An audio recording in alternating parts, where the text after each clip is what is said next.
Godmorgen. Hver gang jeg laver sådan en lille video der, så tror jeg, at nu har jeg fortalt alt jeg ved, og så kommer der altid et eller andet, som jeg ikke har fortalt. Og det drejer sig om, det er advokaterne i min sag, at folk spørger ind til, om de ikke har været enormt elendige, eller hvordan sådan nogle ting her kan foregå. Så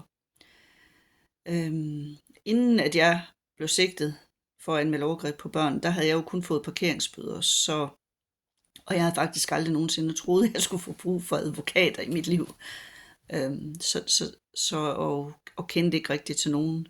Men jeg vidste, at Annelise Andersen nede ved Lillestrand, hun var ret dygtig. Hun havde et advokatfirma i Fjerdslev. Så jeg kontaktede hende, og hun blev så min advokat. Og det viste sig så, at hun faktisk også var advokat for Hanstholm Kommune, der havde anklaget mig samtidig. Så hun var inhabil, men det vidste jeg ikke noget om. Så jeg havde hende i et år, hvor når jeg fik brev i min postkasse, så havde jeg det sådan lidt som om, altså jeg var bange for at åbne dem, fordi jeg syntes, de virkede truende. Og det fandt jeg jo så ud af, hvorfor. Altså hun sad jo så imellem. Altså man kan jo heller ikke gå i retten og have den samme advokat, både anklagemyndighed og så den, der er sigtet. Det kan jo ikke, det må man jo ikke. Så jeg ved ikke, hvad hun egentlig havde tænkt sig med det, men sådan startede det. Hun er så senere død af kræft i øvrigt, så hun er her ikke mere. Ham jeg anmeldte er i øvrigt også død af kræft, så han er her. Han kan heller ikke lave mere, men det var så et tidsspring. Men så blev jeg anbefalet Søren Fryd nede i Nibe og fik ham. Og da han kom ind i sagen, der kunne han trække hele min søns klasse ind i retten, og han kunne trække de gamle og de nye offer ind, som jeg selv havde fundet. Altså jeg vil sige, at politiet de efterforskede, de gjorde ingen verdens ting, så de fandt ingenting. De kunne så nemt som ingenting have gået ind på Hanstholm skole og fundet alle klasselisterne og fundet læsevise offer, hvis de ville, men de efterforskede ikke noget som helst. Men jeg fik kontakt til en ældre mand, der hed Mogens Oddershed ude i Klitmøller, som havde en side, der hed Klitnyt.dk. Så lavede han en underside, der hed Klitnyt.dk Sexikane, hvor han efterlyste ofre fortalte om, hvad jeg var blevet udsat for, efterlyst offer, og der kom der så 3 gamle ofre frem, helt fra 76 og frem til 84 på Hanstholm skole, hvor han havde været lærer førhen, inden han kom til Frøstrup. Så kom der også et nyt offer fra Frøstrup 2 år efter min søn gik ud af klassen, og et nyt vidne. Det var en pige, jeg kendte, som fandt frem til det. Så jeg havde pludselig 5 offer og vidner, men de blev så nægtet adgang i retten. Jeg fik at vide, at de var for nye og for gamle offer og vidner, så de fik ikke lov at komme med. I et stykke tid måtte hende fra 84 komme med, men så aflyst og satte de sagen op så mange gange, så hun heller ikke måtte komme med. Så blev hun også for gammel et offer.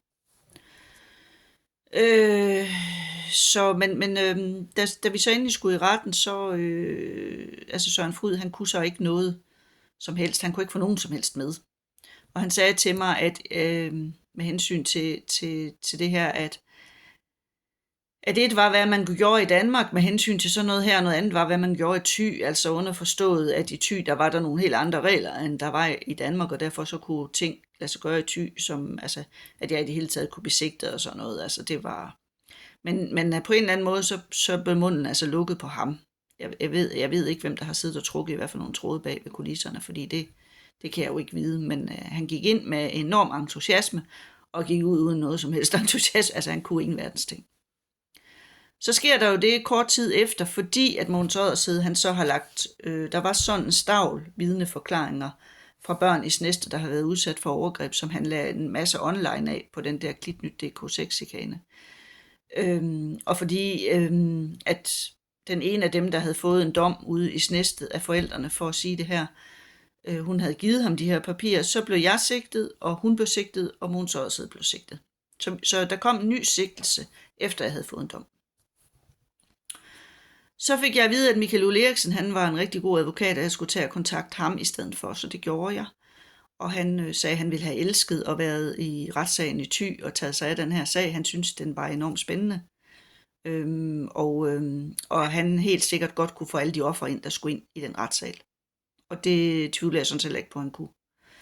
Men jeg kendte ham bare ikke på det her tidspunkt, jo, da det hele startede, og derfor så kunne jeg jo ikke gøre noget. Men han har sagt, at han står klar, hvis der kommer en ny sigtelse, og han vil rigtig gerne ind i byretten i Thisted, og det tror jeg skulle blive rigtig, rigtig spændende, hvis han kom derind.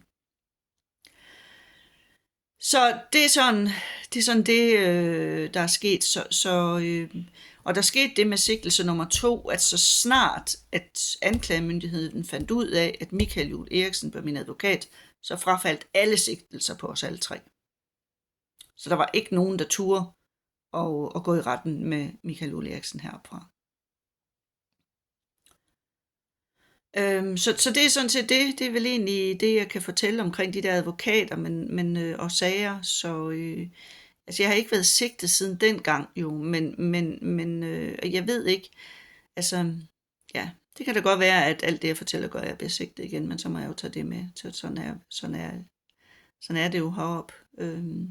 Personligt så synes jeg jo, at man skulle have sendt en delegation ud fra Christiansborg på Thisted Politigård og have undersøgt alle de ting, der foregår heroppe, fordi jeg synes, det er alt for mange børn, der er ofre i det her. Og bliver ved med at være det, fordi når man ikke rydder op, jamen så det bliver jo ved. Det får jo aldrig nogen ende. Altså der er mellem 15 og 20, der render rundt i Thy og på Mors nu, og gør forkerte ting ved børn, kvinder, kokkeelever, hvad det nu ellers sidder. Sandsynligvis, altså om de laver noget eller ikke laver noget, ved man ikke, men de er jo farlige bomber alle sammen, kan man sige, i forhold til små børn. Så. Og med hensyn til, om jeg synes, det er frustrerende, jo, jeg synes det er rigtig frustrerende at vide, at det her, det foregår, og der ikke sker noget. Jeg har ikke oplevet, der er nogen.